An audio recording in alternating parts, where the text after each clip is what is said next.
Now, where did my book go? I'm in the jungle. Don't know what to quite do in here without my book. Oh my goodness! There. Oh, hey guys! Whoa! Turn 'em around. They kind of turn into a magnifying glass, I think. Maybe that might help. Trying to find that daggone book of the jungle. Whoa! I think I'm getting warmer. Ah, there it is. Ha ha! All right, we're back. Welcome back. Our story is getting interesting, isn't it? These Bandar log monkey people. Let's see what happens here. Another day in the jungle. The next thing he remembered was feeling hands on his legs and arms. Strong. Hard, strong little hands. And then a swash of branches in his face. And then he was staring down through the swaying boughs as Baloo woke the jungle with his deep cries and Bagheera bounded up the trunk with every tooth bar bared. The Bandar log howled with triumph and scuffled away to the upper branches where Bagheera dared not follow, shouting, "He has noticed us. Bagheera has noticed us." All the jungle people admire us for our skill and our cunning. Then they began their flight, and the flight of the monkey people through tree land is one of the things nobody can describe. They have their regular roads and crossroads, up hills and down hills, all laid out from 50 to 70 or 100 feet above the ground, and by these they can travel even at night if necessary. Two of the strongest monkeys caught Mowgli under the arms and swung him off with him through the treetops 20 feet at a bound. Had they been alone, they could have gone twice as fast, but the boy's weight held them back. Sick and giddy as Mowgli was, he could not help enjoying the wild rush. Though the glimpses of earth far down below frightened him, and the terrible check and jerk at the end of the swing over nothing but empty air brought his heart between his teeth. His escort would rush him up up a tree, till he felt the thinnest topmost branches crackle and bend under them, and then with a cough and a whoop would fling themselves into the air outward and downward and bring up hanging by their hands or their feet or to their lower limbs of the next tree. Sometimes he could see for miles and miles across the still green jungle, as a man on the top of a mast can see for miles across the sea, and then the branches and leaves would lash him across the face. He and his two guards would be almost down to earth again. So bounding and crashing and whooping and yelling, the whole tribe of Bandar logs swept along the tree roads with Mowgli their prisoner. For a time he was afraid of being dropped. Then he grew angry, but knew better than to struggle. And then he began to think. Oh my goodness, we're in the jungle. Here comes a kangaroo. Captain Kangaroo from VMI, Virginia. How we doing, Mr. Kangaroo? All right. See you on down the trail.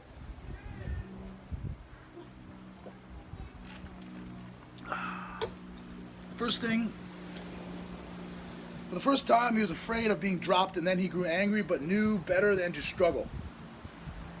And then he began to think. The first thing was to send back word to Baloo and Bagheera, for at the pace the monkeys were going,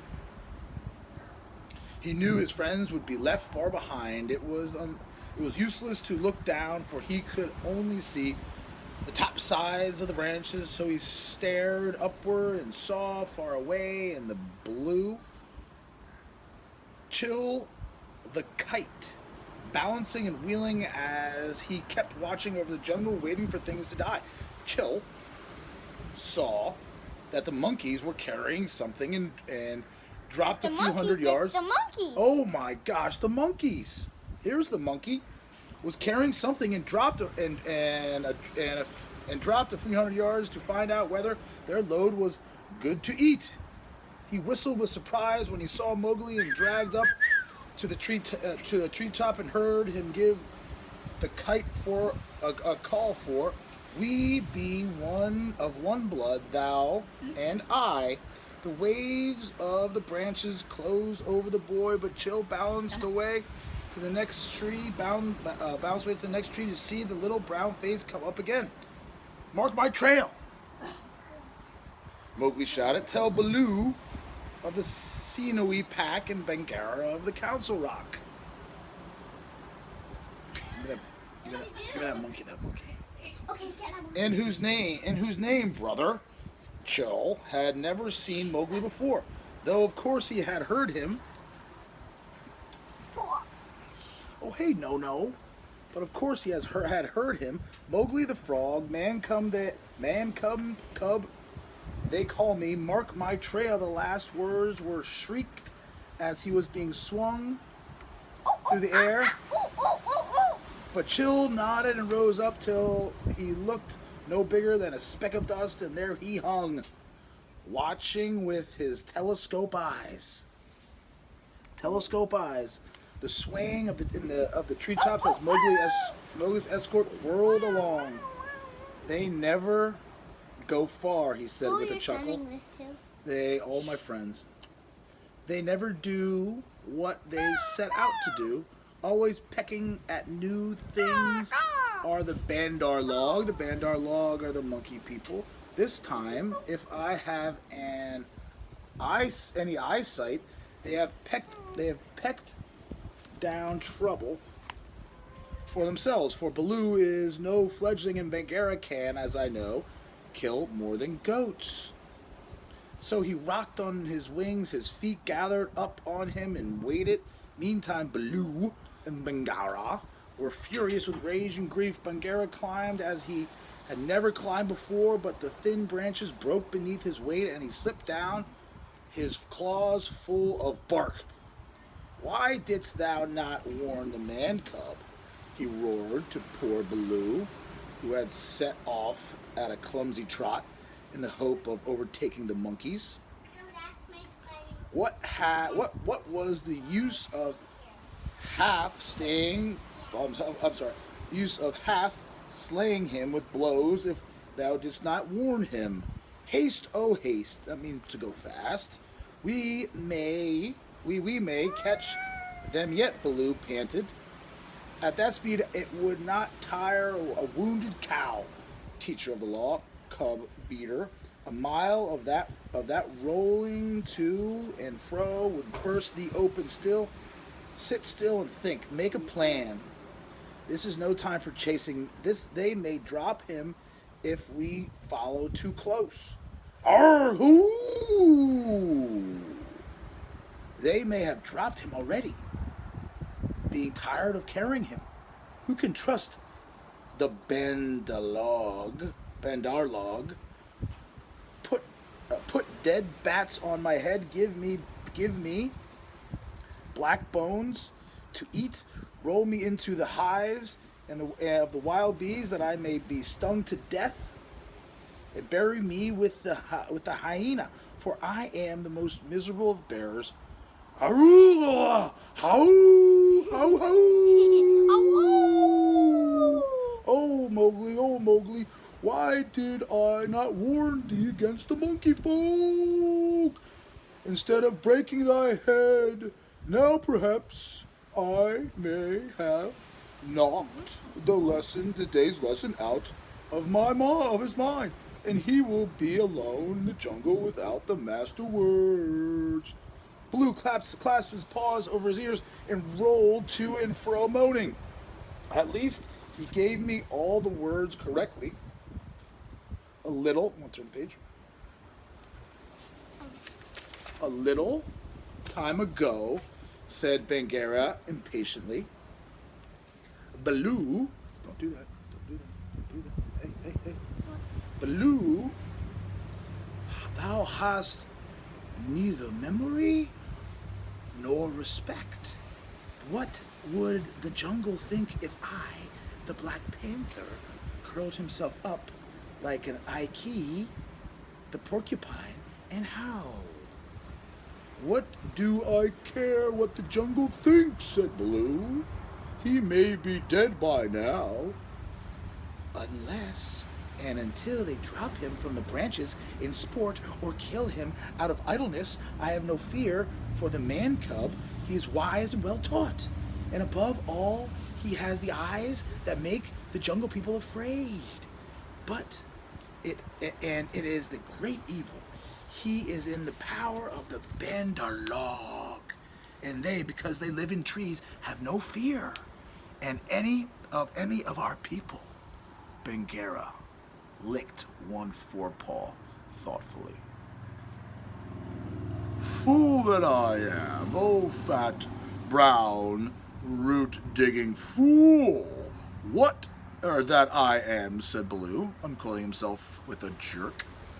It is true, what hath I, the wild elven says, to each his own fear, and they, the Bandar-log, fear Kaa, the rock snake.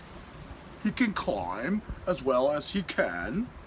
He steals the young monkeys at night. The whisper of his name makes their wicked tails cold. Let us go to Kaa, the rock snake. What will he do for us?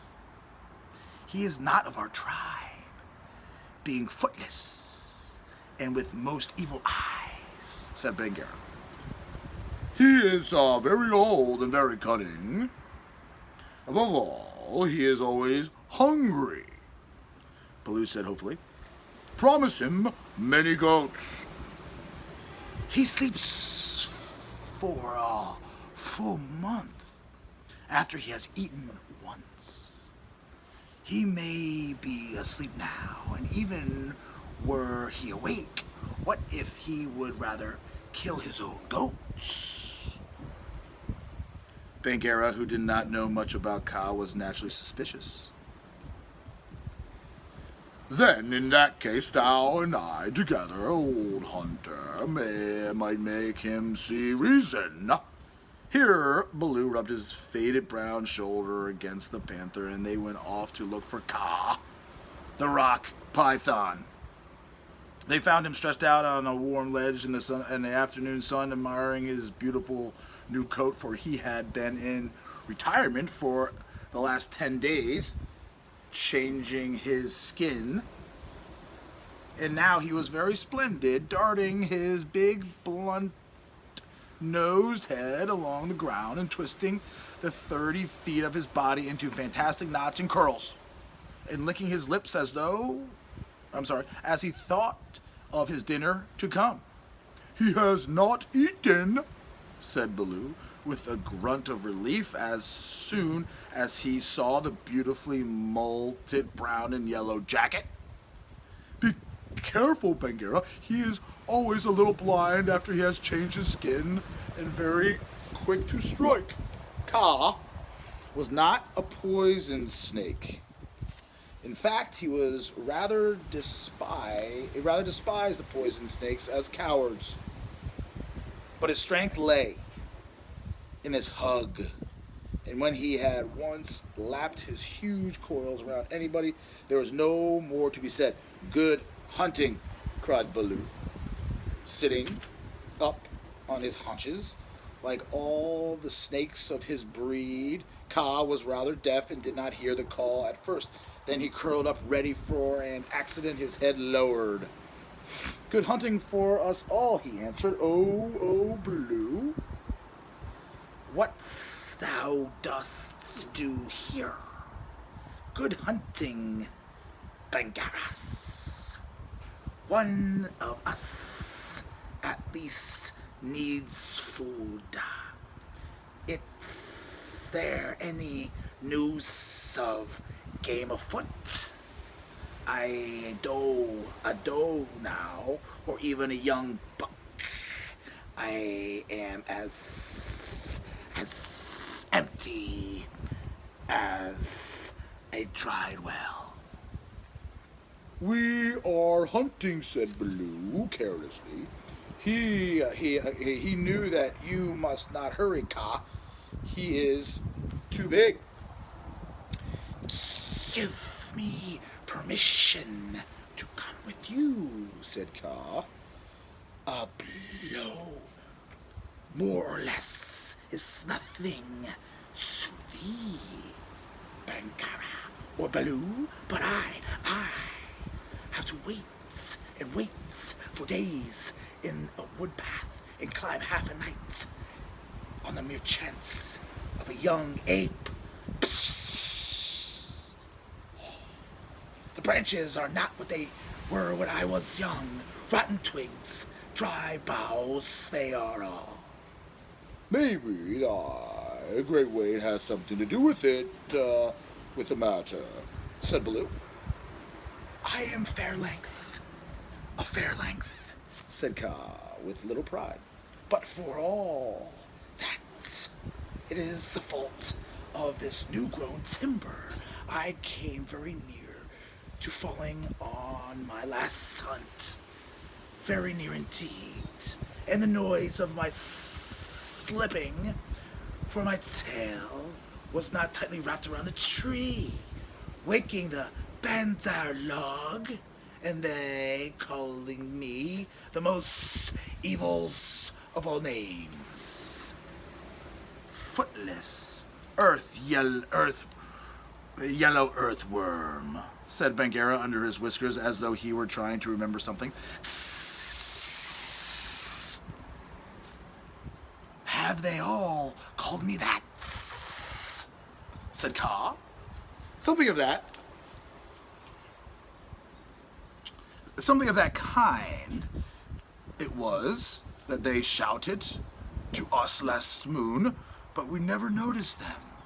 They will say anything, even that thou that hast lost all thy teeth, and wilt not face anything bigger than a kid, because they are indeed shameless, these Bandalog, because thou art afraid of the he-goat's horns. Bangara went on sweetly. Now a snake, especially a wary old python like Kaa, very seldom shows that he is angry, but Baloo and Bangara could see the big swallowing muscles on either side of Kaa's throat ripple and bulge. And the Bandolier log have shifted their crowns, he said quietly.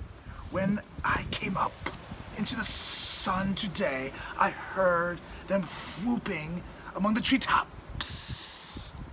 It is the Bandolier log that we follow now, said Baloo, but the words stuck in his throat, for that was the first time in his memory that one of the jungle people had owned to being interested in the doings of the monkeys. Beyond doubts, then it is no small thing that takes two such hunters, leaders in their own jungle, I am certain, on the trail of the Bandolier log, Kaa replied courteously as he swelled with curiosity. Indeed. Guess who said that? Baloo. I am no more than the one and sometimes very foolish teacher of the law to the sinewy wolf cubs and Bangara here. Is Bangara, said the Black Panther, and his jaws shut with a snap, for he did not believe in being humble. The trouble is this, Kaa. Those nut stealers and pickers of the palm leaves, they have swollen away our man cub, for whom thou hast perhaps have heard. I heard some news from Ikki. His quills make him so presumptuous. The porcupine of a man thing that was entered into a wolf's pack. But I did not believe. Ikai is full of stories, half heard and very badly told. But it is true. He is such a man cub as never was, said Baloo. The best and wisest and boldest of all the man cubs, my own pupil. He shall make the name of Baloo famous through all the jungles. And besides, we love him, Kaa. Tis, said Kaa, weaving his head to and fro. I also have known what love is. There are tales I could tell that need